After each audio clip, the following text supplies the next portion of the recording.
Welcome to the NJC's 10-minute takeaway, where we will try and cram in as much information as we can into a 10-minute workshop. I'm Tom Stenson, audit trainer and head of training for the NJC, and today I'm joined by Lynne Barrie, who is our current president of the NJC and past chair. She's a former teacher and currently an audit trainer. Thank you for joining us, Lynne. A pleasure, Tom. In today's topic, we will be discussing the subject of lesson planning, and our time starts now. So how would you normally structure a lesson then, Lynne?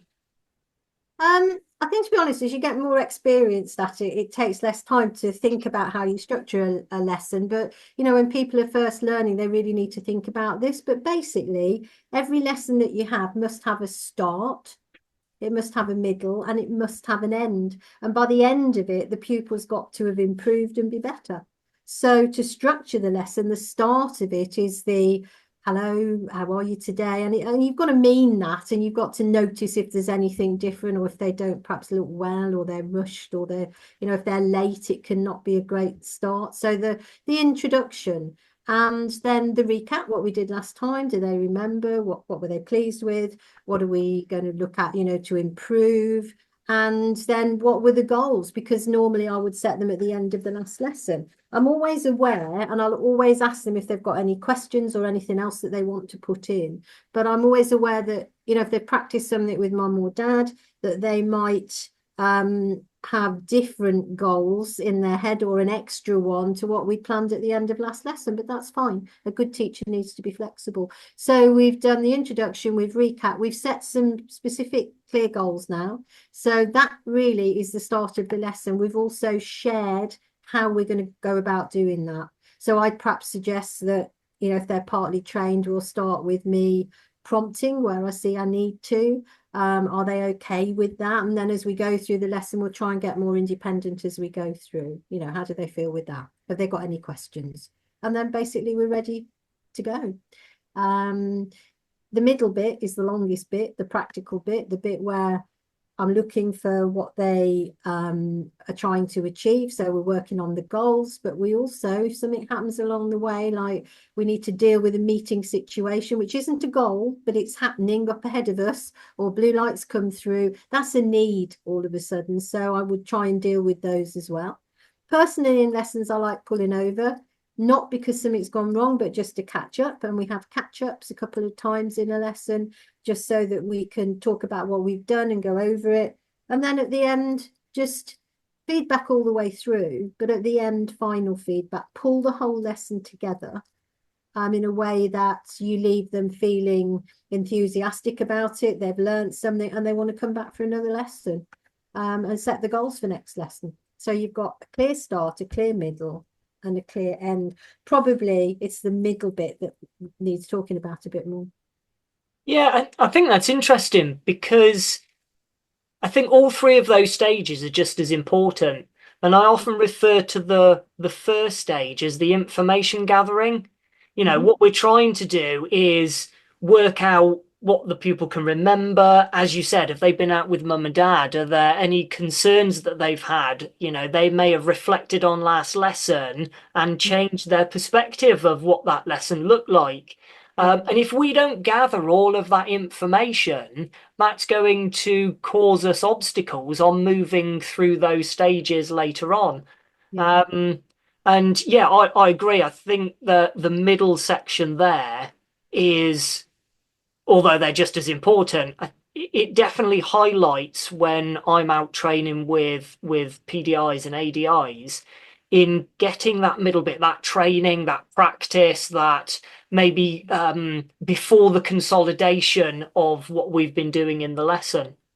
Yeah, definitely. I mean, to be fair, when I'm training, this is true of any lesson. So when I'm training PDIs or people to help them with standards checks, the lesson structure would be exactly the same. The introduction, you know, do you remember what we did last time? What have you thought about it since? Setting goals for that session, working on it, and then feedback and final feedback, so that we've got a nice sort of cycle all the way round, all the way through the lesson. So my training lessons with PDIs or ADIs are done in exactly the same way. as they are with learners. And sometimes we point that out, and yeah, that's quite helpful actually, because it shows them how they need to structure a lesson. Well, I think that's a good thing with client-centered learning is that it works. And, it works for brand new people. It works for people who've got experience. Yeah. And, we're using all of those techniques throughout the whole of the process, really. So something that we were mentioning earlier then, which is sort of about that middle section, and you commented about maybe if other things crop up. So we Yeah. know, according to the DVSA, the most common reason for failing standards checks is not adapting the lesson. Do you Mm. still find that the instructors are setting up the lesson plan and not adapting enough for the needs of the pupil at the time and sort of sticking with, I've got this plan, this is what I must do? Yes, because I think any good teacher needs to be flexible. You need to have goals to set out with, but when other things come up, and particularly in a moving situation, if risk and safety is involved, then those are the needs of the pupil. Or if they're suddenly forgetting to use mirrors at one particular time, and perhaps when they're slowing down, then that's something that also needs, there's the word, dealing with as they're going along.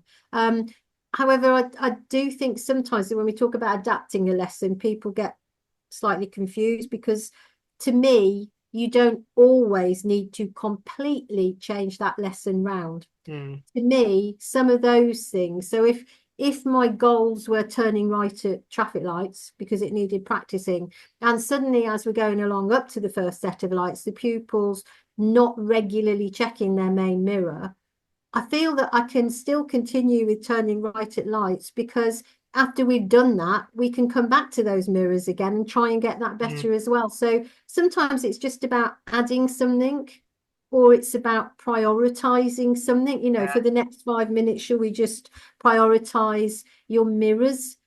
Because we need you to be using that middle one, the main one, more often. But we can still do right turns. So adapting doesn't necessarily mean just totally changing your lesson round. Occasionally that happens, but I think adapting is more subtle than Mm. that. And I like the word adapting because it's like you say, it's not change. It's not was the lesson plan changed. It was it adapted, and that adaptation could be really small. It could be, Fred, are you happy to give this a go on your own, and I'll keep quiet. It could be, actually, we need to rethink the whole of this because something's going wrong and we need to work on it. So those are all adaptations, and if the pupil's doing well, we would adapt and stretch them, and if they're not doing so well, we'd adapt and help them. And all of this is encompassing our lesson plan. I suppose my last question would be then, what are your thoughts on, let's say if we've got a longer lesson, so 2 hours perhaps with a pupil, would you suggest having smaller lesson plans through that 2 hours, or would you suggest having a lesson plan that would encompass the whole 2 hours? I think when I've done 2 hours, we've set out at the start, just thinking about what we want to achieve for the whole time, if possible. But then once we start, you need to break 2 hours up. So Mm, again, pulling over to catch up, or then agreeing, right, should we try some maneuvers now for a little while, so that you've got a bit of a breakup of what you're doing. I don't think you'd have goals that would last for the whole 2 hours necessarily. I think you'd have shorter chunks and bursts in the lesson, as long as the pupil agrees and you're both happy with what you're doing and there's improvement. mm.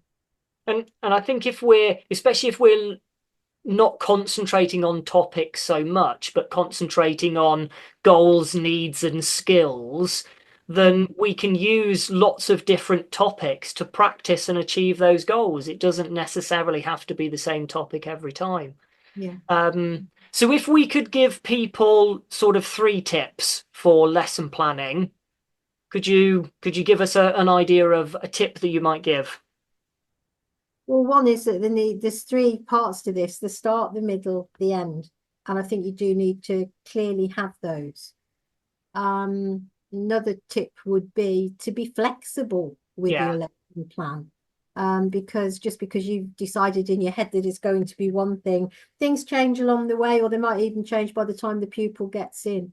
And if flexibility might be a route, because, you know, if there's roadworks suddenly, then you're going to need to change around, aren't you? Or if the pupil is struggling, you might need to come back to simpler things. So flexibility. That's 2, Tom. You got a third? Well, I think I'd reiterate what you've said there. It's about being dynamic and being able to change and adapt to what the pupil needs at the time. Because we know that within driving lessons and the sessions that we would deliver, that things are always changing. And it's important that we use opportunities along those adaptations to make sure that those learning opportunities are taken, really.